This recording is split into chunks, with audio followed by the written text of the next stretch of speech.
Good afternoon, everyone, to another exciting episode of BWHR Voices. Today we have with us Mr. Sushil Baveja, CHRO, Jindal Stainless. Sir, it's a pleasure for us to be speaking with you. Thank you so much for joining us. Thank you, Sugandh. It's a pleasure being on your forum. Thank you so much. Welcome, sir. So, for all those who are again interested and seeking today's conversation theme, well, it is on strengthening employee performance through regular manager communications. So, I do have a viewpoint to this conversation before we begin for people, they can understand as to what exactly will be the crux of today's conversation. Well, effective communication between managers and employees is a critical component in driving and strengthening employee performance. I hope Mr. Baveja will also agree with me. Regular manager communications, it creates an open and supportive environment, fostering trust, engagement, and alignment. So when managers consistently engage in conversations, providing feedback and offering guidance, they empower the employees to perform at their best. Now, in this conversation with Mr. Baveja, we will highlight the significance of regular managerial conversations as a catalyst for enhancing employee performance that sets the stage for further exploration of its benefits and strategies. Sir, my first question directly to you. What exactly do you feel are the key elements of effective managerial communications contributing to the strengthening of employee performance? And how are they both correlated? First of all, I must congratulate you, Sagan, for taking up a very, very relevant theme. Thank you so much. Because managers are the drivers of engagement in the organization. They are the people who take a greater amount of ownership in terms of driving performance, and they play a very vital role, in terms of creating that enabling ecosystem in the organization that helps the business to achieve its results and outcomes. Right, sir. So, coming to your question on effective communication. So, let me demystify, effective communication. So, effective communication is a communication typically where, both the manager and the employee are able to understand each other very well. And they are completely aligned, which leads to a better performance outcome. Right. Now this is easier said than done. What is important, as you rightly said, in terms of what are the key elements in terms of making communication effective. I think what is important is that to make this whole communication effective, the manager should provide a space which I personally call it as a healing space. Okay. A space which is non-intimidating, a space that is characterized by empathy, by understanding, by trust, by authenticity, openness, and vulnerability. In the sense, like, it should be a space where the employee should feel non-hesitant in terms of being vulnerable before the manager. And that can happen only if the manager actually is, non-judgmental and is open and, completely trustworthy. And if one is able to provide, that kind of an environment, if one is able to provide that kind of a healing space, I think the communication between the manager and the employee will definitely be an effective one, which can lead to better employee performance and to better business outcomes. That's my perspective on it, actually. Okay. So it's also, do you feel, or let's say, let me put it the other way. In what ways does regular managerial communications help employees align their goals and objectives with overall organizational strategy? Leading to a more improved, version or a more improved synthesis or an improved performance. So you're very right. So, when we talk about communication, communication should actually be regular. Okay. It should be a very ongoing kind of a communication. Now, if one is able to have a regular communication with the team, I think the team members or the individuals know what is expected. So the communication with the individual, if it is regular, if it is done, in a periodic manner, the individual gets a better line of sight in terms of what is expected of him, and a line of sight of the outcomes, that he is going to influence through his acts. It creates, I would say, a greater buy-in and ownership, and the entire process of implementation and execution is very, very effective. End of the day, when the agendas are aligned, which happens through regular communication, it leads to, a relationship of partnership, a co-ownership. And if you're able to build that kind of a partnership and co-ownership, it leads to a definitely improved performance.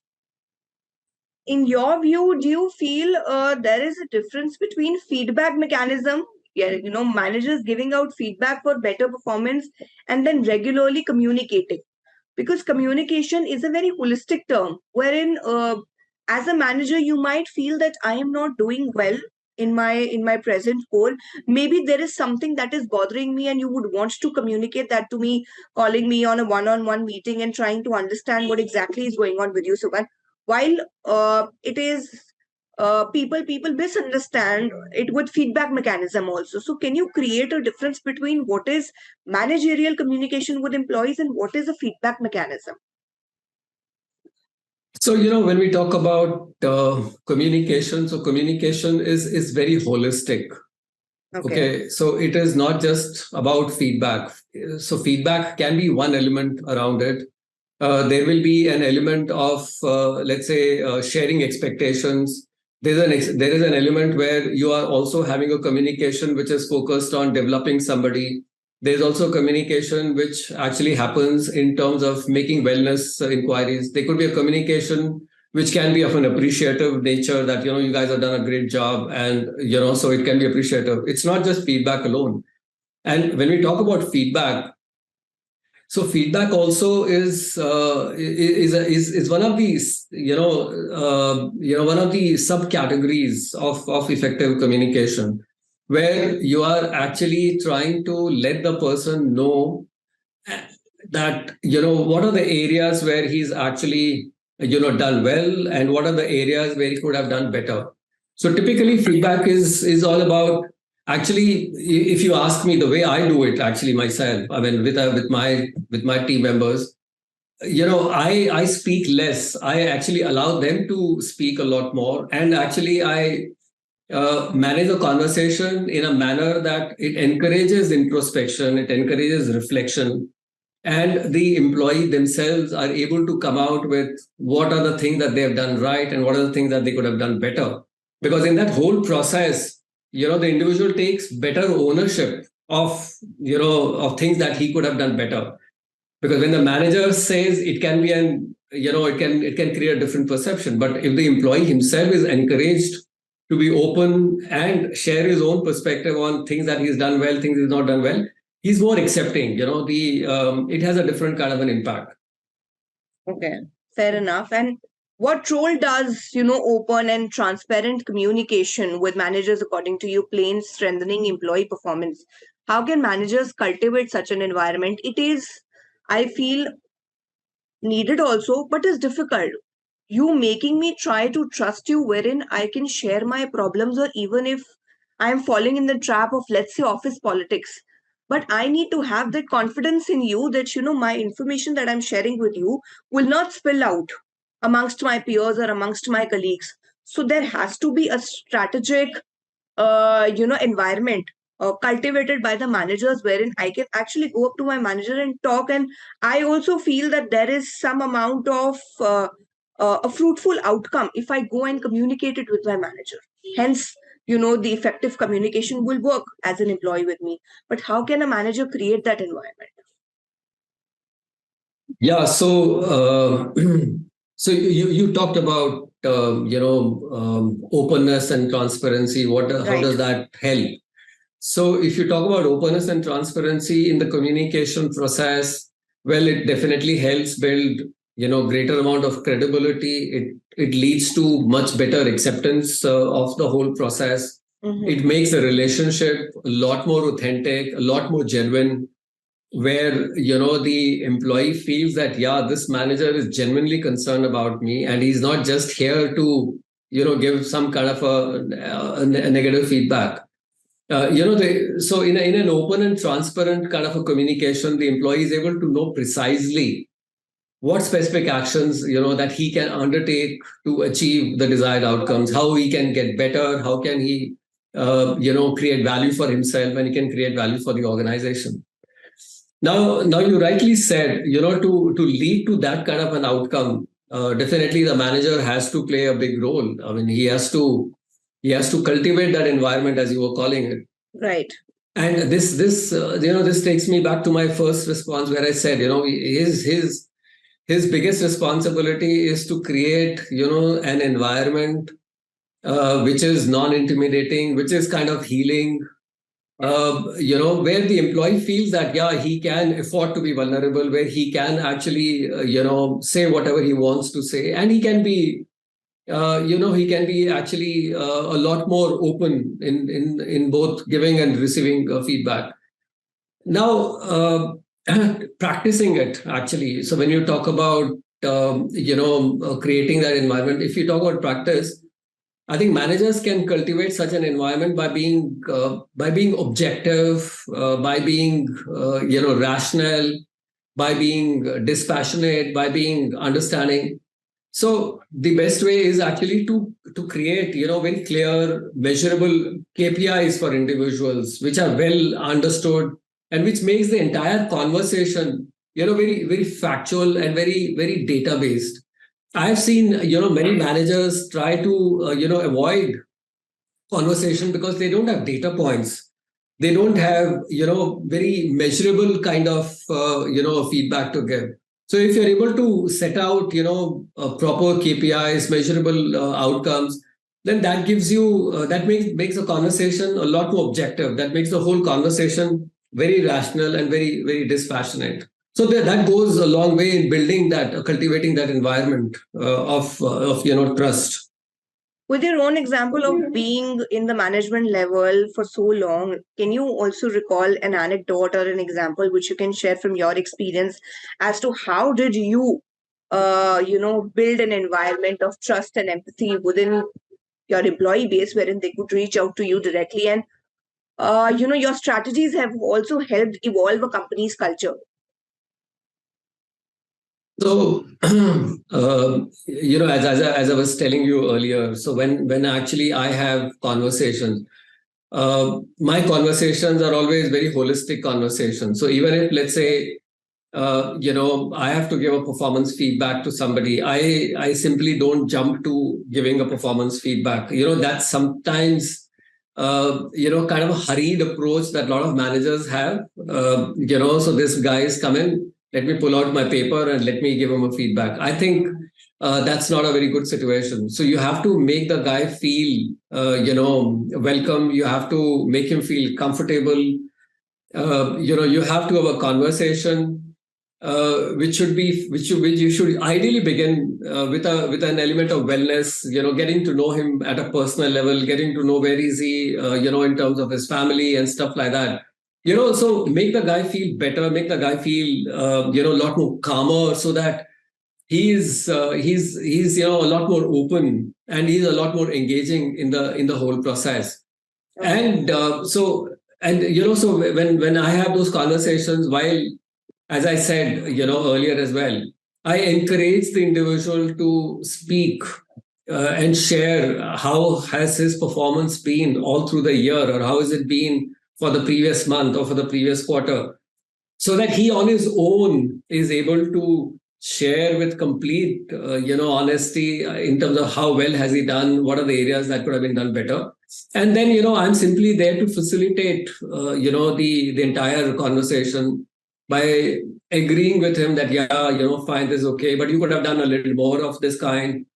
Maybe you missed out sharing this some brilliant thing that you did. I noticed that you have done this as well. Why you not telling me about this also? So the employee feels that, yeah, I'm being noticed. So and that I'm being noticed, and it is not just about critiquing me. It is not just about, giving me feedback, but it is also about making me feel valued in the whole process. So more the employee feels appreciated and valued and respected. So, he'll walk that extra mile for you anytime. And that's been my experience wherever I was. Okay. And how can managers effectively communicate expectations also in these meetings, and providing clarity, offering guidance to enhance employee performances on a consistent basis? Because uh, giving out feedback in the way that you've told is a pretty, agreeable way wherein you're not just jumping onto the feedback mechanism that, XYZ is the feedback for the year, but there is also a way to communicate even if the employee is going down on the level of flaws. So how will you communicate that, or how should managers effectively communicate expectations as well?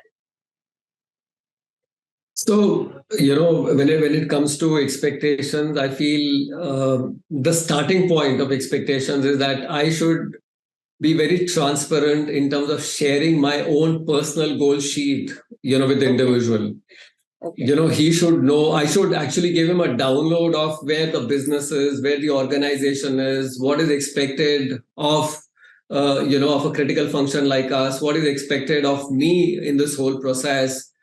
And this is what my goal sheet is, which I have actually aligned with my boss. So, so being very transparent to the extent that, I share my goal sheet with him or my scorecard of the year with him so that, he is also able to, align his goals accordingly. And if I'm able to share that goal, so he understands that, look, this is what I'm trying to drive. So it is extremely important that, this cascade has to reach me. Mm-hmm. So I have to also align my goals with his goal. So it provides a basis, also for some very, very objective conversation. It provides a basis for any futuristic feedback, support that the individual may need from the manager to achieve his goals. So, in this whole goal setting exercise, this is very important, by the way, that so it is not just about sharing expectations. It is also about at the same time asking the individual employee that what support do you need? Do you have the resources to meet this goal? Do you have, Right. the wherewithal to achieve what has been, stated in the goals for you?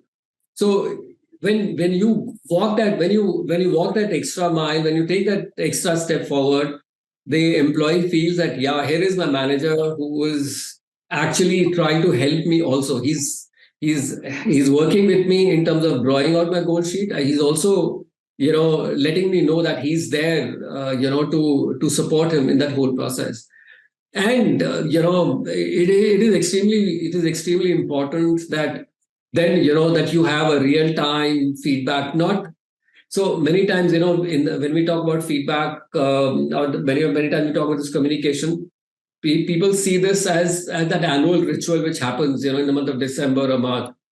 But I feel that, real time feedback, a regular feedback is much, much useful. There's no point in giving dated feedback. 3 months back, you did this. So the employee says, sir, if I did something like that 3 months back, well, had you told me at that point in time, I could have done some course correction. So it is very important to have real time feedback, a much more regular feedback, so that, the employee gets that opportunity to do course corrections and to align his expectations. So there should be very clear measurable KPIs, which are well understood and which makes the entire conversation, a lot more factual and a lot more data based. Okay. Okay. Fair enough. And in a very holistic manner, you've actually analyzed the way the conversations need to be put forth and how the feedbacks need to be communicated. So my last question, what are some of the effective communication strategies that managers can employ to support and empower employees, leading to increased performance levels? So, when you talk about communication, so let me make it clear. Communication should always be a two-way communication. It cannot be a one-way communication. the more you listen, the more you make the individual feel comfortable. You make the employee feel a lot more respected and empowered. So that is the starting point of communication. The manager should provide that space to the individual where he is able to state things openly, and the manager needs to have that listening bandwidth. Managers should be very good listeners. So that is a starting point of any communication. Then second, as I was telling you earlier, the communication should be, it should be real time. It should be regular. If somebody has done a good job, appreciate him right then and there that he's done a great job.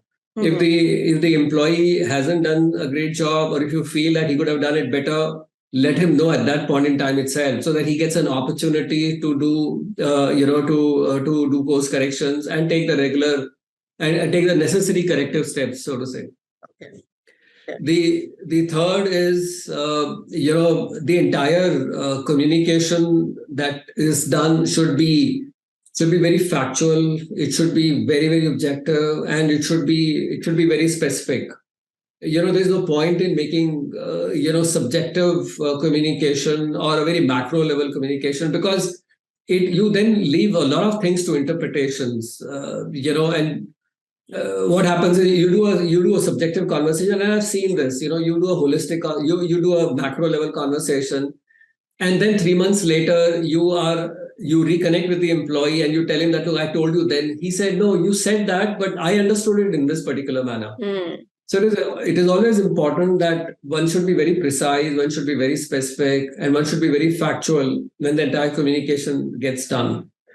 And lastly, as I said, the conversation, the communication, actually, when we do, it should be very, very holistic. It should have an element of performance in it. It should have an element of appreciation in it.